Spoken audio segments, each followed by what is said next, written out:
இன்றைய தினத்தை பொறுத்தவரை விஜயிடம் பல்வேறு கேள்விகள் எழுப்பப்பட்டன. குறிப்பாக 8 கேள்விகள் வரை விஜயிடம் எழுப்பப்பட்டிருப்பதாக நமக்கு தகவல் எல்லாம் கிடைக்கப்பெற்றன. குறிப்பாக இந்த கரூர் கூட்ட நெரிசல் தொடர்பான கேள்விகள் தான் அவரிடம் முழுமையாக எழுப்பப்பட்டிருக்கின்றன. அதாவது இந்த கரூர் மக்கள் சந்திப்பு நிகழ்ச்சிக்கு தேர்ந்தெடுக்கப்பட்ட இடம் என்பது குறுகியலான இடம் என்பது உங்களுக்கு தெரியுமா? மக்கள் எவ்வளவு பேர் கூடுவார்கள் என்ற எண்ணிக்கை உங்களுக்கு முன்பே நீங்கள் யூகித்தீர்களா என்ற கேள்வியும், அதே போல பிரச்சார இடத்தை, அதாவது அந்த மக்கள் சந்திப்பு நடைபெற்ற இடத்தை நீங்கள் சென்றடைவதற்கு தாமதம் ஏற்பட்டது என கூறப்படுகிறது.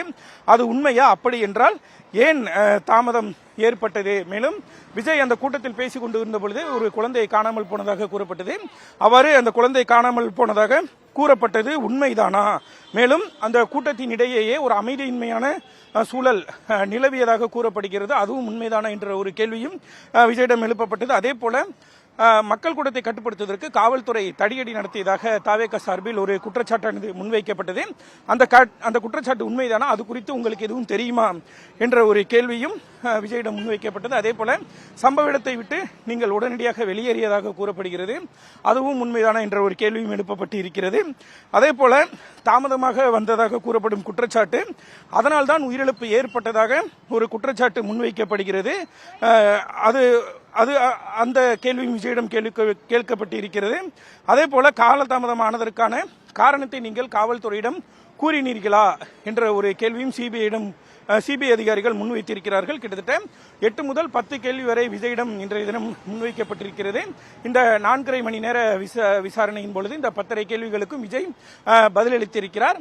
அந்த கேள்வி பதில்கள் அனைத்துமே பதிவு செய்யப்பட்டு அவரிடம் முறைப்படி, இதுதான் விசாரணை நடைமுறை. அதாவது ஒருவர் சாட்சியம் அளிக்கிறார் என்றால் அவரிடம் என்ன கேள்வி கேட்கப்பட்டது, அவர் என்ன பதிலளித்தார், அது அனைத்துமே தட்டச்சு செய்யப்பட்டு நகலெடுக்கப்பட்டு உரிய நபரிடம் இந்த கேள்விக்கு நீங்கள் இந்த பதில் தான் அளித்தீர்களா என்று அவரிடம் உறுதி செய்யப்பட்டு அவரிடம் அக்னாலஜ்மெண்ட் பெறப்படும், அவரிடம் கையொப்பம் பெறப்படும்.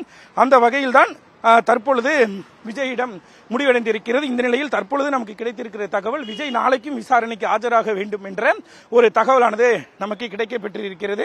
இன்றைய தினம் விஜயிடம் நடத்தப்பட்ட விசாரணை முடிவடைந்திருந்தாலும் கூட நாளைய தினமும் விஜயிடம் விசாரணை நடைபெறும் என்ற ஒரு தகவலானது தற்பொழுது நமக்கு கிடைத்திருக்கிறது.